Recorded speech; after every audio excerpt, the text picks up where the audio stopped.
செல்வா அவர்கள் வந்து கேட்ட உடனே மறுக்கவே கூடாது என்று நான் வைத்திருக்கக்கூடிய நண்பர்களில் தோழர்களில் ஜீவா முக்கியமானவர். ஜி செல்வான்னு சொன்னா இடதுசாரி, செல்வா ஜின்னு சொன்னா வலதுசாரி. இவர் இவர் இவர் வந்து ஜி செல்வாங்கிறதுனால எப்படியும் இந்த விழாவுக்கு போயிடணும் அப்படின்னு தோணுச்சு. அது மட்டும் இல்லை, செல்வாவை பற்றி பேசணும்னா நிறைய பேசிகிட்டே இருக்கலாம். இந்த புத்தகத்தை பற்றி, இந்த புத்தக நிமித்தம் பேசுவது அப்படிங்கிறது வந்து என்னென்னா, செல்வாவை வந்து நான் நிறைய இடங்களில் திரும்ப திரும்ப நினைத்துக் கொள்வேன். அவர் ஒரு தோழர், களப்பணியாளர், எழுதுகிறவர், எனக்கு தோழராக இருக்கிறார் அப்படிங்கிறதெல்லாம் தாண்டி, ஏதாவது சென்னையில் அல்லது ரொம்ப பரபரப்பான எளிய மனிதர்கள் எங்கேயானும் சங்கடத்திற்குள்ளானால் உடனே அந்த செய்தியை பார்க்கும்போது அந்த செய்தியின் ஊடாக செல்வா முகம் தெரிஞ்சிடும். அப்படி முகம் தெரியக்கூடிய, மக்களுக்காக நிற்கக்கூடிய ஒரு ஒற்றை தோழனாக தொடர்ச்சியாக இயங்கிக் கொண்டிருக்கக்கூடிய செல்வாவின் விழா என்பதனால் தாமதமாகவாவது இதுக்கு வந்துடணும் அப்படின்னு சொல்லி நான் வந்துட்டேன். பொதுவாக இந்த புத்தகத்தை படிக்கிற பொழுது எனக்கு முன்னாடியே ஒரு தனி பிரதியாக கொடுத்தார், புத்தகமாக கொடுக்கல. தனியாக படிக்கும்போது அப்பப்போ பத்திரிகைகளில் எழுதிய கட்டுரைகளின் தொகுப்பு தான் அப்படின்னா கூட தொடர்ச்சியாக நான் படிச்சிருந்தாலும் இப்போ மொத்தமாக படிக்கும் பொழுது ரொம்ப ஆச்சரியகரமான ஒரு பணியை அவர் செய்து முடித்திருக்கிறார் அப்படின்ட்டு தான் எனக்கு தோணுது. ஆனால் தொடர்ச்சியாக அவர் எழுதணுங்கிறது என்னுடைய விருப்பம். ஏன் செல்வாவை எனக்கு தனிப்பட்ட முறையில் பிடிக்கும் அப்படின்னாக்க, ஒரு 30-35 வருஷத்துக்கு முன்னாடி அப்பா தீவிரமாக இயக்கத்தில் பணியாற்றி கொண்டிருக்கிற பொழுது வழக்கமாக இந்த மாதிரி ஏதாவது பஞ்சாயத்து அந்த மாதிரியான விஷயங்கள் வருகிற பொழுது போலீஸ் ஸ்டேஷனுக்கு போவாங்க. அப்படி போலீஸ் ஸ்டேஷனுக்கு போகும்பொழுது வழக்கமாக இடதுசாரிகள் ஒரு காவல் நிலையத்துக்கு போனால் என்ன நடக்குமோ அது வழக்கமாக நடந்துட்டு இருந்தது. ஒரு முறை அந்த காவல்துறை அதிகாரி அப்பாவை தள்ளிட்டார் அப்படின்னு சொல்றது நாகரிகமாக இருக்கலாம், அடிச்சிட்டார் அல்லது தள்ளிட்டார் அப்படின்னு அது ஒரு பெரிய பிரச்சனை ஆயிடுச்சு. ஒரு பெரிய கண்டன ஆர்ப்பாட்டம் தஞ்சாவூரில் நடந்தது. அப்போது நான் ஒரு கவிதை எழுதினேன், காக்கி சட்டை போட்டுக்கொண்டால் காற்று முன்னை வணங்கணுமா. நான் எழுதின முதல் கவிதை, பத்திரிகையில் பிரசுரமான கவிதை அதுதான். அந்த நேரத்தில் எனக்கு என்ன ஒன்று தோணுச்சு அப்படின்னாக்கா, இந்த போலீஸ்காரரை போய் நம்ம அடிச்சிடணும் அப்படின்னு எனக்கு தோணுச்சு. எனக்கு ரொம்ப ஒரு 13-14 வயசில் அது சாத்தியமில்லை. நான் என்ன உணர்வோடு அந்த போலீஸ்காரரை எதிர்கொண்டவனோ அப்படி ஒவ்வொரு நாளும் போலீஸ்காரர்களை எதிர்கொள்ளக்கூடிய ஒரு தோழனாக ஜீவா இருப்பதும் நான் இந்த விழாவுக்கு வருவதற்கு ஒரு காரணம். போலீஸ்காரர்கள் அடித்து நம்ம கேட்டு தான் நம்ம பார்த்துருக்குறோம். போலீஸ்காரர் அடிக்கக்கூடிய ஒரு தோழராக ஜீவா இருக்கிறது வந்து எனக்கு ரொம்ப தனிப்பட்ட முறையில் பிடிக்கும். அதனால எந்த பிரச்சனை நடந்தாலும் ஜீவாவை உடனே, செல்வாவை உடனே வந்து பார்த்துருவேன் நான். அதனால வந்து தொடர்ச்சியாக வந்து இயங்கி கொண்டே இருக்கக்கூடிய ஒரு நபராக இருந்தாலும் கூட இந்த புத்தகத்தை ஒரு எழுத்தா வருகிற பொழுது ரொம்ப இதில் வைத்திருக்கக்கூடிய தலைப்புகள், இந்த கட்டுரைகளுக்கான தலைப்புகள்லாம் பார்த்தீங்கன்னா ரொம்ப ஆச்சரியமாக இருக்கும். ஒரு இடதுசாரி அல்லது ஒரு மக்களை நேசிக்கக்கூடிய ஒருவன் எப்படி இதை உள்வாங்கி கொண்டு ஒரு விஷயத்தை அணுகுகிறார்கள் அப்படிங்கிறத வந்து இதில் ரொம்ப பார்க்கலாம். இதில் நிறைய புள்ளி விவரங்கள்லாம் கொடுத்துருக்கிறாரு. இதை நீங்கள் படிக்கும்போது உங்களுக்கு தெரியும். அந்த புத்தகத்தை நீங்கள் முழுசாக படித்தாதான் அதை உள்வாங்கி கொள்ள முடியும். கண்ணே மணியே ரோசா பூவே அப்படின்னு சொல்லிட்டு தோழர் அச்சுதானந்தருடைய மரணத்துக்கு போய்விட்டு திரும்பின அந்த ஒரு காட்சி அவர் எழுதியிருந்தார். உண்மையிலேயே நான் இந்த மேடையில் நான் வந்து சொல்லிக்கொள்ள விரும்புகிறேன், அவர் திரைக்கதை எழுதுவதற்கு ஆகச்சிறந்த நபராக அவர் இருக்கிறார். யாராவது சினிமாக்காரர்கள் வந்தால் அவர் ஏதாவது ஒரு நல்ல திரைக்கதையை எழுதுவதற்கு, ஏன்னா போயிட்டு திரும்பி வராங்க, அவ்வளோதான்.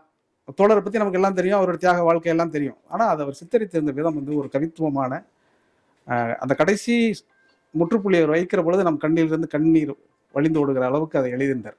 அது வந்து உள்ளன்போடு இயக்கத்தை, தோழர்களை நேசிக்கக்கூடிய ஒருவரால் தான் எழுத முடியும். மரணம் என்பது வந்து தியாகிகளுக்கு மரணம் இல்லை இல்லை.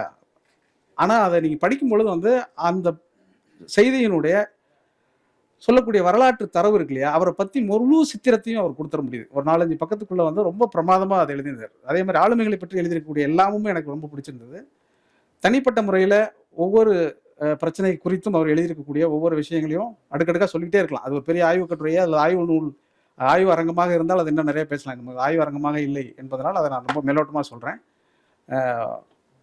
எல்லாத்துக்கும் நாங்கள் தான் கஷ்டப்படணுமா அப்படிங்கிற ஒரு சொல் வந்து ஒரு தலைப்பு அப்படின்னு நம்ம பார்த்துட்டா, அடிப்படையில் ஒரு இடதுசாரியினுடைய மனநிலை என்பது அதுவாக இருக்காது.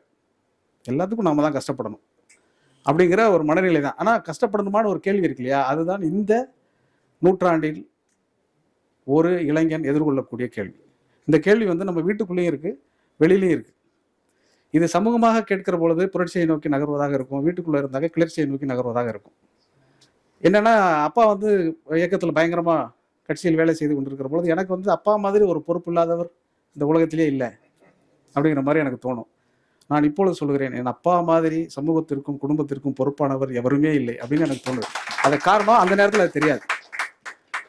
இப்போ செல்வாவை எதிர்கொள்ளக்கூடிய குடும்ப பிரச்சனைகள், சிக்கல்கள் எல்லாத்தையும் யோசிச்சு பார்த்தா கூட எனக்கு அப்படிதான் வருது. செல்வா, உங்களுக்கு வீட்டுக்குள் மரியாதை இருக்காது, ஆனால் சமூகத்தில் உங்களை தவிர யாருக்கும் மரியாதை இருக்காது. அந்த அளவுக்கு அந்த அளவுக்கு நீங்கள் தொடர்ச்சியாக செயல்பட்டு கொண்டு இருக்கிறீங்கிறது நான் என் வாழ்வில் இருந்து சொல்லுவேன். ஆனால் என்ன வந்து ஒரு இடதுசாரி குடும்பத்தில் இருக்கக்கூடிய பிள்ளைகளுக்கு என்ன கிடைச்சணும் அப்படின்னாக்க, அவர்களுடைய எதிர்கால வாழ்க்கை என்பது சிறப்பாக அமைஞ்சிடும். நான் சொல்றது லௌகீக வாழ்க்கையெல்லாம் ஆரம்ப கட்டத்தில் கொஞ்சம் கஷ்டமெல்லாம் இருக்கும். படிக்கிறதுக்கெல்லாம் எக்ஸாம் ஃபீஸ் எல்லாம் கட்ட மாட்டாங்க, ஸ்கூல் ஃபீஸ் கட்ட மாட்டாங்க. ஆனால் அவர் இந்த பிள்ளைகளுடைய வாழ்க்கை வந்து ரொம்ப சிறப்பாக இருக்குங்கிறதுக்கு நான் தான் மிகச்சிறந்த உதாரணம். எல்லா விதத்திலும் சிறப்பாக சமூகத்தால் அடையாளப்படக்கூடிய இளைஞனாக நான் மாறுவதற்கு என் அப்பா தான் ரொம்ப முக்கியமான காரணம். என் அப்பா மட்டும் காரணம் அல்ல, அவர் கம்யூனிஸ்டாக இருந்ததும் காரணம் அப்படிங்கிறது ரொம்ப முக்கியமானது. ஏன்னா எந்த விஷயத்தை நம்ம பார்க்குறோம், எப்படி பார்க்குறோங்கிறத பொறுத்து தான் அடிப்படையில் ஒரு விஷயத்தை நம்ம உள்வாங்கிக் கொள்ள முடியும். எவ்வளோ சினிமா பாட்டுகள் எழுதிட்டே இருந்தாலும் கூட ஏதாவது இந்த மாதிரியான சூழல்கள் வருகிற பொழுது என்னையும் அறியாமல் நான் எழுதக்கூடிய வரிகள் வந்து எனக்கே ரொம்ப வியப்பாக இருக்கும். பரவாயில்லையே, நம்ம ஓரளவு கம்யூனிஸ்ட் கட்சிக்கார குடும்பத்தில் பிறந்ததுனால ஏதோ இந்த மாதிரிலாம் நம்ம எழுதிட முடியுது. இல்லைன்னா வேற எப்படி எழுதுவோம் அப்படின்னா நிச்சயமாக ஏதாவது வேற மாதிரி ஓப்பனிங் சாங் தான் எழுதியிருந்திருப்போம் இல்லையா? அது அப்படி இல்லாமல் நம்ம எழுதுவதற்கு அந்த சூழல் ஒரு காரணம். அப்படியான சமூகத்தை, அப்படியான விஷயங்களை நமக்குள் தொடர்ந்து கொடுத்து கொண்டே இருக்கக்கூடிய ஒருவராக செல்வா இருக்கிறார். செல்வா விட்ட வந்து நான் ரொம்ப எல்லாத்துக்கும் நாங்கள் தான் கஷ்டப்படணுமாங்கிறத தாண்டி அதில் ஒரு கட்டுரை, அந்த கொரோனா காலத்தில் குடிசை மாற்று வாரிய வீடுகள் அகற்றப்பட்டு அங்கே திருப்பி கட்டி கொடுக்கும் பொழுது நடந்த ஒரு சம்பவத்தை சொல்லிட்டே வர்றார். அது கடைசியில் எந்த வீட்டில் குடியிருக்க வேண்டுமோ அந்த வீட்டையே கூட்டி பெருக்கக்கூடிய ஒரு இடத்திற்கு அந்த அம்மா வருகிற பொழுது அவங்க கேட்ட கேள்வி தான் அந்த கேள்வி, எல்லாத்துக்கும் நாங்கள் தான் கஷ்டப்படணுமா அப்படிங்கிற அந்த கேள்வி. அது எவ்வளோ ஒரு காத்திரமான ஒரு கேள்வின்னு யோசிச்சு பாருங்க. வெறும் தலைப்பு, வெறும் புத்தகம் அப்படிங்கிறதெல்லாம் தாண்டி இந்த ஒற்றை கேள்வியில் மொத்த சமூகத்தையும் நாம் புரிந்து கொள்வதற்கு ஒரு வாய்ப்பை வந்து இந்த கட்டுரைகள் முழுக்க ஏற்படுத்தி கொடுத்துருக்குது. செல்வாட்டை எனக்கு ரொம்ப பிடிச்சது வந்து அந்த நேரேஷன் வந்து ரொம்ப பிரமாதமாக இருக்குது. எந்த விஷயத்த சொன்னாலும் ரொம்ப சுவாரஸ்யமாக சொல்லுவார். அப்புறம் எதாப்புல இருக்கிறவன கொஞ்சம் குத்துற மாதிரியும் சொல்லுவார். அப்படி இருக்குது, இதுலேயும் இருக்குது. ஆனால் அதில் வச்சிருக்க தலைப்பை பற்றி நான் சொல்ல வந்தேன். அதில் என்னென்னா, ஒரு அதிகாரிகள்கிட்ட வந்து சட்டத்தை மீறுவது அழகா அதிகாரிகளே அப்படின்னு கேட்குறாரு. அந்த குரல் அவர் குரலுக்கு இல்லை, அது நல்லா தெரியும். ஆனால் சட்டத்தை மீறுவது அழகா அப்படின்லாம் அவர் கேட்பாரா அப்படின்னு நமக்கு தெரில. ஆனால் இந்த கட்டுரையை படிக்கும் பொழுது என்னென்னா, எங்கே நீட்டி சொல்ல வேண்டுமோ, எங்கே குறுக்கி சொல்ல வேண்டுமோ அந்த ஒழுங்கு வந்து இந்த கட்டுரைகளில் அது இருந்து இருக்குது. ரொம்ப பிரமாதமாக இந்த புத்தகத்தை நான் திரும்ப திரும்ப எல்லோருக்கும் பரிந்துரைப்பேன், எல்லோருக்கும் சொல்லிக்கிட்டே இருப்பேன். என்ன காரணம்னா, தரவுகளில் வைத்துக்கொண்டு கட்டுரை எழுதக்கூடிய இந்த அரங்கத்துக்குள் மட்டும்தான் நம்ம கூட்டம் நடத்தக்கூடிய அளவுக்கான தோழர்கள் இருக்கிறாங்க. அப்படிங்கிறது காரணம் என்னன்னா, ஏற்கனவே நம்ம எழுதின புத்தகங்கள் எல்லாம் யாரும் படிக்க முடியாத மாதிரி இருந்தது தான் காரணம். அதையும் உணர்ந்து கொண்டு இந்த புத்தகத்தை அவர் எழுதியிருக்கிறாருன்னு எனக்கு தோணுது. என்ன காரணம்னா, ரொம்ப எளிய நடையில் எல்லா விஷயத்தையும் சொல்லி கொண்டு வந்து முடிக்கிற இடம்லாம் இருக்கு இல்லையா, அதெல்லாம் ரொம்ப எனக்கு ரொம்ப வியப்பூட்டதாக இருந்தது. இலக்கியவாதியாகவும் இலக்கியவாதியை தாண்டி ஒரு கள செயல்பாட்டாளராகவும் எந்த குரலில் சொல்ல வேண்டும் அப்படிங்கிறது, ஆளும் அரசை எதிர்த்து சொல்லக்கூடிய இடங்களில் கூட ரொம்ப ஒரு சொல்ல வேண்டிய இடத்துல சொல்லிடுறாருன்னு வச்சுக்கோங்களேன். அவர் ஒரு சினிமா படம் பார்த்தா கூட டக்குன்னு ஒரு ஃபேஸ்புக்கில் ஒரு கமெண்ட்டை போட்டு ஒரு வாரத்துக்கு பரபரப்பாக்கிடுவார் தமிழ்நாட்டை. அதனால் நீங்கள் கொஞ்சம் சொல்லக்கூடாது அவங்க தோழர். நான் தோழர் அப்படிலாம் பேச மாட்டேன். ஆனால் அவர் எழுதக்கூடியது சரிதான். நான் வந்து இவருக்காக வக்காலத்து வாங்க வேண்டிய இடத்துல போய் நின்றுவேன்.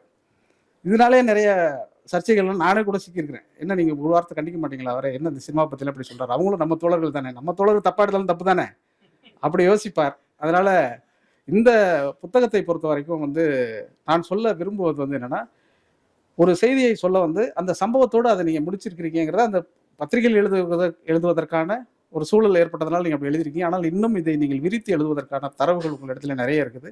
இதை இன்னும் நீட்டித்து நீங்கள் எழுத வேண்டும் அப்படின்னு நான் ஒரு கோரிக்கையாக, வேண்டுகோளாக நான் வைக்கிறேன். ஏன்னா இன்னும் நிறைய செல்வாவிடம் இருந்து நாம் எதிர்பார்ப்பதற்கான அத்தனையும் இந்த புத்தகத்தில் அவர் வந்து சொல்லிட்டு போகிறார். ஆளுமைகளை பற்றி எழுதியிருக்கிறது, அல்லது நடப்பு அரசியலை பற்றி எழுதுவது, ஏழை எளியவர்களுடைய பாதிப்புகளை பற்றி சொல்வது, இதெல்லாத்தையும் தாண்டி எல்லாவற்றுக்குள்ளேயும் கனன்று கொண்டு இருக்கக்கூடிய ஒரு இளைஞனுடைய மனோநிலை இருக்கு இல்லையா, அது வந்து இந்த ஒவ்வொரு வரிகளுக்கும் வெளிப்பட்டு கொண்டே இருக்கிறது. அது ரொம்ப ஆச்சரியமாக இருந்தது எனக்கு. இந்த கடந்த அல்லது 30 ஆண்டுகளில் யாரானும் ஒருவருக்காக நான் நிற்க வேண்டும், யாரேனும் ஒருவனுக்காக நான் என்னுடைய எல்லாவற்றையும் கொடுக்க வேண்டும் என்றால் நான் செல்வாவுக்கு தான் கொடுப்பேன். ஏன்னா அந்த அளவுக்கு வந்து ஒரு உண்மை வந்து எழுத்துக்களில் ஒளிர்ந்து கொண்டே இருக்கிறது. போராளிகள் எல்லோரும் உண்மையோடு இருக்கிறார்களாங்கிறதெல்லாம் எனக்கு தெரியாது. ஆனால் செல்வாவிடம் வந்து உண்மை ஒளிர்ந்து கொண்டே இருக்கிறது. ஒவ்வொரு வரிகளிலும் அது தெரிந்து கொண்டே இருக்கிறது. அது ரொம்ப இதாக இருக்குது. பேசக்கூடிய மொழி இருக்கு இல்லையா, அந்த மொழி வந்து ரொம்ப முக்கியமானதுன்னு நான் எப்போதுமே யோசிப்பேன். எப்படி ஒருத்தரை அணைத்து பேச வேண்டும், ஒருத்தரை ஆதரித்து பேச வேண்டும், வெட்டி பேச வேண்டும், வெறுத்து பேச வேண்டும்ங்கிறது எல்லாமும் அவருக்கு தெரியும். அதனால் இப்போ இந்த புத்தகத்தை பற்றி நான் பேசி அவர் ஒன்றும் சரி பண்ணிட முடியாது. அவர் ஏற்கனவே தெரியும், கொடுத்துருக்கேன் படிச்சுட்டு வந்து ஏதாவது வாழ்த்திட்டு போங்கிறது தான் அவருடைய நோக்கமாக இருக்கும். தனிப்பட்ட முறையில் எந்த விஷயத்தை அவர் சொல்ல வேண்டும் என்றிருந்தாலும் அவருக்குள் ஒரு வரையறுக்கப்பட்ட ஒரு அரசியல் அறிவு என்பது இருக்கிறது. அது ஞானம்னு சொன்னால் தப்பாயிடும். அரசியல் அறிவுங்கிறது ரொம்ப முக்கியமானது. தத்துவ அடிப்படையில் தத்துவத்தை உள்வாங்கி கொண்டு சித்தாந்தத்தில் வழியே வாழ்வை அமைத்து கொண்டிருக்கக்கூடிய செல்வாவுக்கு எழுத்தை பற்றியோ ஏனைய எழுத்தாளர்களை பற்றியோ சொல்ல வேண்டியதே கிடையாது. அவருக்கு எல்லாமும் தெரியும். தெரிந்த விஷயங்களை எப்படி மற்றவருக்கு சொல்ல வேண்டும் என்பதும் அவருக்கு தெரிஞ்சிருக்கு. அதனால் இதில் ஒன்றும் பிரச்சனை இல்லை. அப்புறம் அந்த அட்டைப்படத்தில் வந்து அவர் முகத்தை போட்ட பற்றி தோழர் சொன்னார். எனக்கு ரொம்ப மகிழ்ச்சியாக இருந்தது. ஏன்னா எனக்கும் அப்பாவுக்கும் ஒரு தடவை பயங்கரமான ஒரு விவாதம் வந்துருச்சு. ஒரு தடவை தஞ்சாவூரில் இது மாதிரி இது கண்டன ஆர்ப்பாட்டம் ஏதோ ஒன்று நடந்துச்சு. அந்த இதில் வந்து ஒரு மாலை முரசில் ஒரு செய்தி வந்தது. அதை பற்றி இப்போ தோழர்கள் யாரோ வந்து பேசிட்டு போனாங்க. அப்போ வந்து அந்த மாலை முரசு கையில் வாங்கி வச்சுட்டு வீட்டில் வந்து என்கிட்ட கொடுக்கும்போது நான் ஸ்கூல்லேருந்து வந்திருந்தேன். பேப்பரில் என் பேர் வந்திருக்கு பார்த்தியா அப்படின்னாரு. அவருக்கு பேப்பரில் பேர் வர்றதுங்கிறது அவருக்கு ஒரு சந்தோஷம் அந்த நேரத்தில். அப்படின்னு நான் படித்து பார்த்தேன். பெருசாக ஒன்றும் தெரியல. தலைப்பு செய்தியில் போட போகிறான். கடைசியில் 4ஆம் பக்கத்தில் கட்டம் கட்டிப்பட்டதான். அதுலேயும் கீழே தோழர் தாக்கா பரமசிவம் நன்றி உரை கூறினார் இருந்துச்சு. அதுலேயே அவர் மகிழ்ந்துட்டார். எனக்கு அப்போ சொன்னேன், ஏன்ப்பா இவ்வளோ போராடிங்க, நீங்கள் தானேப்பா முன்னாடிலாம் போய் நின்னீங்க, உங்கள் பேரை பெருசாலாம் போட்டிருக்கணும் அப்படின்னு சொன்னேன். என் அப்பாவுக்கு கிடைக்காத அந்த தலைப்பு செய்தி, அந்த தலைப்பு முகம் செல்வாவுக்கு கிடைத்திருக்கிறது இந்த அட்டைப்படத்தில் அப்படிங்கிறதுல எனக்கு ரொம்ப மகிழ்ச்சி. நான் என்னென்னா பர்சனலாக எல்லாத்தையும் இது ஆக்கிக்கிட்டேன் இந்த நூலை. அதனால் கொஞ்சம் எமோஷன் ஆகிடக்கூடாதுன்னு நினச்சேன். தனிப்பட்ட முறையில் எனக்கு வந்து அது ரொம்ப இதாக இருந்தது. தோழர் கேபி பேசுவதை கேட்க வேண்டும் என்பதற்காக தான் நானும் வந்தேன். தொடர்ச்சியாக என்னோடு பேசி கொண்டிருக்கக்கூடிய எல்லோரும் ஒரு விஷயத்தை திரும்ப திரும்ப சொல்லிக்கொண்டே இருப்பார்கள். என்னென்னா அந்த வாசிப்பில் இருந்து சமூகத்தை அணுகுவது வேறு, களத்தில் இருந்து சமூகத்தை அணுகுவது வேறு. நானெல்லாம் வாசிப்பதில் இருந்து தான் திரும்ப திரும்ப சமூகத்தை அணுகி கொண்டிருக்கிறேன். செல்வா களத்தில் இருந்து அணுகி கொண்டிருக்கிறார். நீ களத்தோழனாகவும் இரு, கட்சி தோழனாகவும் இரு, எழுத்து தோழனாகவும் இரு என்று கேட்டுக்கொண்டு விடைபெறுகிறேன். நன்றி, வணக்கம்.